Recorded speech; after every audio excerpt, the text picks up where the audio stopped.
Hello everybody, my name's Nicola and welcome back to my channel. This is the Frugal Cottage, where we talk all things money to help you on your financial journey. Today's video is all about financial independence in the UK. Don't forget to click the like and subscribe button and let's get started. So, financial independence. If you Google financial independence, there is such a wealth of information around that, but lots of it seems to be very much American based. I.e. there are so many people who appear to have managed to achieve this at a very early age in America, but in the UK it seems to be becoming more of a thing, and let's look at what that actually means, and this is our plan for financial independence. So financial independence is a means of being able to sustain yourself financially without having to go to work should you choose. And the choice bit is really important. I think that the fact that the pressure is off whether you need to work or not gives you a different attitude and also gives you more options, more choices in the long run. Now, there is something that I should point out, and that financial independence is very much a luxury to be able to have, I think. It relies on lots of factors being in your favour.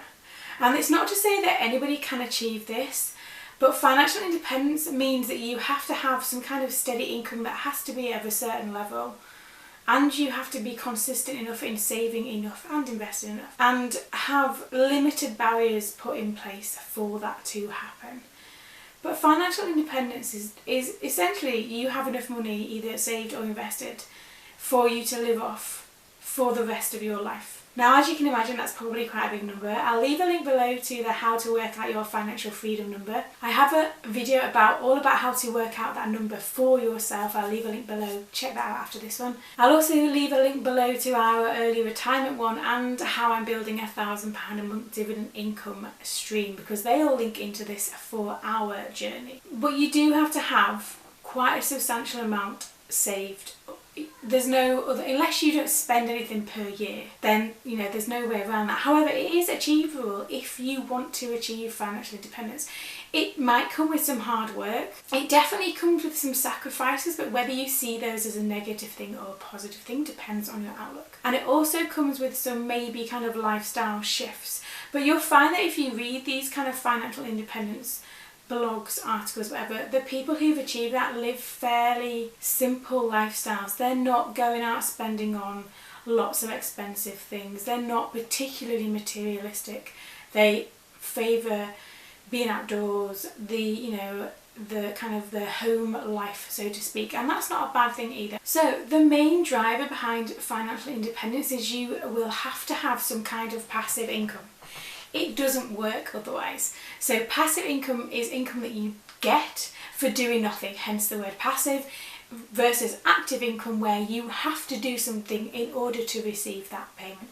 Now, the obvious one to talk about briefly here is dividend income. For us on our financial independence journey, the majority of our income at the end will be from dividends, and that is our strategy and has been from pretty much day one of this process.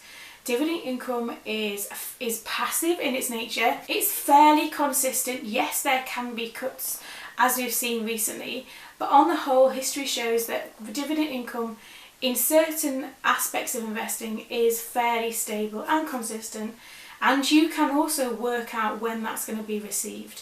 So you can even plan your dividends to have monthly payments every month so that that sustains you for a long time. The other options for our journey is I've got this YouTube channel which is monetized. I'll leave a link below to that which shows all my analytics about that. In the long run, I hope that that will become another income stream. At the moment it's really small, so at the moment it's not a monthly payout because I'm not hitting the monthly payout that you need.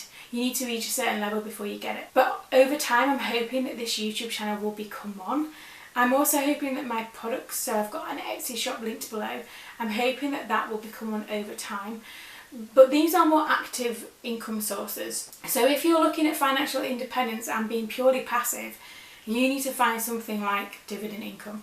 If you don't mind the more active side of things, then there are other things you can do. It just depends on what you're looking for. We, because it's me and my husband, are looking for primarily passive, just so it doesn't end up kind of tying us down to being at home. if you want to travel, for example. Another one is to look at affiliate income. So if I ever use Amazon links down below, they are affiliate links, which means if anybody clicks on that and purchases, I receive a tiny commission for that. Now obviously the more people that click on those and purchase it, the better. So the bigger the audience you have, the more likely that you are to receive affiliate income. There are lots of bloggers who are experts at this and make tens of thousands of pounds a year doing that. If you've watched my side hustle income videos, you'll know that I do not. I also have a Patreon page set up, but it doesn't have any patrons of late. If you have a spare £1 a month and you would like to join me on my Patreon channel for exclusive content, then click down below and have a look around there. I'd love to have you over there with me. But there are different income sources that you probably should look at if you want to do the financial independence thing. And the other aspect of that is it will take a long time. Unless you make a lot of money in your day job, and you can save 70, 80, 90% of that, which some people on the financial independence journey do, then you will reach it much quicker because your expenses are so low already and your income is so high that you can manage to put away all that money. Your journey will be much quicker than, say, if you can save 20 or 30 or 40%. I am aiming to save 50% of our household income. I've not hit that aim once yet, because our income is not at a level where that is possible. I'm working on it, but you have to set a pretty high savings rate to be able to achieve financial independence. So the way to do that is you need to look at your budget, you need to look at your outgoings. I talk about budgets all the time. I'll leave a link below to the recent video about the everyday items you should probably leave out of your budget to save you money. But you need to look at your income versus your expenses, because the expenses need to be significantly lower than your income so that you can divert all that spare into your savings and investments in order to create that passive income stream later on. One of the common things that you see when you look at financial independence is about real estate or property in the UK, as we probably call it. At the moment, we have no plans at all to have any kind of property investment in our portfolio. The primary reason for that is that it is in the kind of the short term expensive. You need a deposit, you also need maintenance on the house. Say it's a buy to let property, so a house. You'd need a 25% deposit to buy that in the first place. There's different insurances you would need as well. There is maintenance on that house and you've got a mortgage to pay on top of that. At the moment, we're quite happy to not have that as a plan. If for whatever reason things change and in the not so near future, then we might do, but at the moment that isn't, and that is purely because it seems like it should be passive income, but talking to people who are landlords who have property that they rent out, it isn't at all. And actually they spend quite a lot of money with the admin and chasing payments and maintenance and getting people in, and it just seems like we know nothing about that. And so for now, at the moment, we're not intending to have any kind of property in our portfolio. You can remind me of this later on if that changes, but at the moment it just seems like it's a bit of a high risk. Houses aren't particularly cheap. We'd need quite a substantial deposit which could be invested and paying out dividends. You know, it's all not in the plan at the moment, but property investment for a lot of people works really well, especially if you can do it where you rent by room rather than a house. So you rent out, if say it's a 3-bedroom house, you rent the 3 bedrooms to 3 different people. That can be really lucrative if you get the right kind of area where that's possible. Can you tell I've been watching Homes Under the Hammer? Because I totally have. But it can be a very good source of income if you want it to be in your financial independence journey. That doesn't even include the holiday lets business. Now if you live, or not even live near a holiday, a seaside town, holiday lets, so where you have a self-catering cottage or apartment or whatever, again can be really lucrative in the kind of high season, so the summer months. That is extremely active because you are having to clean all the time, you are having to go and give keys to people. It's much more active, but again that can make a lot of money if you are willing to put that in. I must admit that holiday lets is something that slightly appeals, and I don't know whether that's because we love going and getting self-catering cottages and experiencing that, and I'd quite like to replicate that for somebody else. But again, it's even more expensive really because it has to be furnished. You have to clean week in, week out. You probably would leave some kind of welcome gift. It needs to be furnished and have everything that you need in there. But again, as an income stream, that is a potential source of income for financial independence. Number 3 to do with financial independence is you need to have some kind of strategy for how you access your money when the time comes. So say you have said, right, I'm leaving work at 45, I now need a plan of how I'm actually going to sustain myself financially from that point on. So the drawdown of your investments, so to speak, or different sources of income, how do you manage that? The easiest way to do this is to see what already comes in. So see how much in dividend income you've received in the last year and kind of average that out. Do you have any other passive income sources?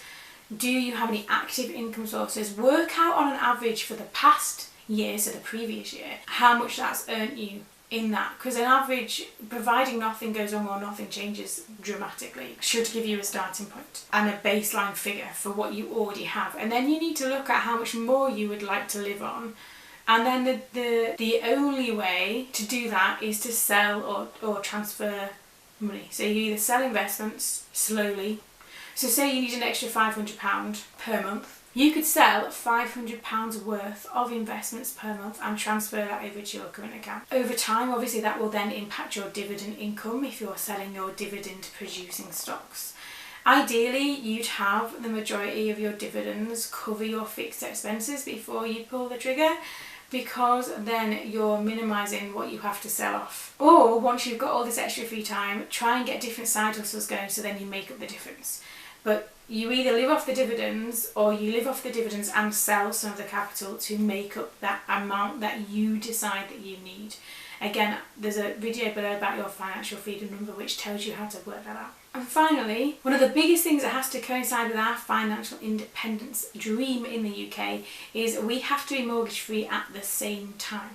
So we're trying to time it where our mortgage freeness coincides with retiring early and being financially free. Because as with most households, our mortgage is our biggest expense, and without that our fixed expenses are fairly low, and we intend to keep them fairly low. We don't suddenly want to have £50,000 to spend in retirement because we've never spent that in our lives in 1 year so far. Mortgage free is definitely on the cards. You need to look at if that's an opportunity for you as well, so that you eliminate one of the biggest expenses in your budget. I'll leave a link below on how to pay your mortgage off early if you want to check that out. So that is a bit about financial independence in the UK. It does include some of what is our plan as well in there, but with the basic steps are you need to create an income source or income sources that replace your day-to-day income. It's as simple as that in that sentence. In practice, that's really difficult to do because you have to be disciplined, motivated to save, and it needs to probably be invested for you to be able to do that, because remember, inflation eats into savings if they're just kept in a cash savings account. So there you have it. Are you aiming for financial independence? Has it occurred to you that you could do? What are your plans? Let me know down below. I love to talk to people who are going on the same journey as we are. How are you creating that income source that you will need to live off? Let me know. Let's have a discussion about it. As always, thanks for watching. Don't forget to like and subscribe, and I will see you again very soon.